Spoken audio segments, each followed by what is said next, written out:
Oke. Mulai Bang Junma.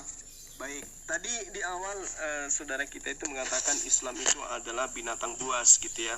Makanya menarik kita untuk membahas dan membantai itu berdasarkan dengan dalil yang ada di dalam kitab saudara sendiri. Karena kalau di Al-Quran itu laqad kafaral ladzina qalu dan seterusnya itu udah final itu. Lalu kemudian Ibu Uti mengatakan pemberi hidup kekal itu adalah dua-duanya. Bapa memberi hidup kekal, Yesus juga memberi hidup yang kekal. Berarti di sini sudah diakui bahwa ada dua otoritas tertinggi. Padahal Yesus itu tidak begitu.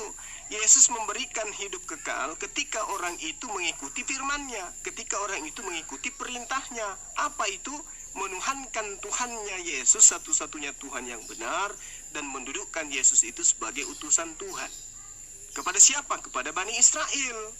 Jadi Yesus tidak memberikan hidup kekal di luar daripada Bani Israel, hanya kepada Bani Israel saja. Lalu kemudian dikatakan bahwa apa yang dipunya Bapa itu juga yang dimiliki oleh Yesus. Ya, Anda harus mendalami lagi. Kenapa? Ketika Bapa punya pengetahuan tentang kapan hari kiamat, Yesus tidak punya ilmu itu. Jadi tidak berguna bagi pemahaman itu untuk kemudian mengkantar kebenaran dalam ajaran agama Islam bahwa Yesus itu hanya utusan Tuhan, menyampaikan firman hanya firman yang disampaikan oleh Tuhan. Sementara teman-teman Kristen, mohon maaf, oknum dalam hal ini mengajarkan satu perkataan yang Yesus tidak ajarkan. Contoh, Yesus dan Bapa sama-sama memiliki, sama-sama mempunyai apa yang dipunyai Tuhan Bapa, itu juga yang dipunyai oleh Yesus. Bapa punya pengetahuan tentang hari kiamat, Yesus punya enggak? Dia enggak punya. Lalu kemudian Yohanes 8 nomor 51. Di situ dikatakan sesungguhnya barang siapa yang menuruti. Artinya bukan firman Paulus yang dituruti, harus firman-Nya Yesus. Ya, sesungguhnya barang siapa menuruti firman-Ku, ia tidak akan mengalami maut selama-lamanya. Artinya tidak akan merasakan mati, tidak akan mengalami kematian. Tapi faktanya kan teman-teman Kristen tahu sendiri.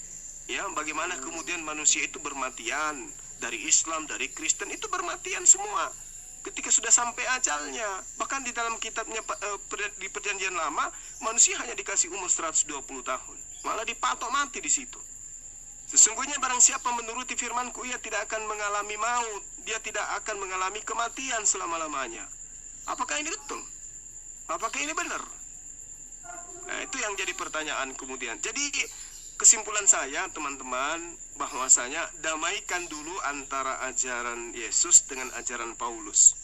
Kalau Allah Subhanahu wa taala itu terkait berbicara mengenai kitab Torah, kitab Injil, kitab Mazmur, umat Islam kemudian tidak mendudukkan perkara ini dengan cara terlebih dahulu melakukan penyelidikan atau menunggu sesuatu yang bagus di Torah lalu kemudian dianggap dijadikan sebagai nubuatan. Tidak ditunggu itu kemudian kitabnya orang Yahudi lalu kemudian kita buatkan perjanjian baru, tidak.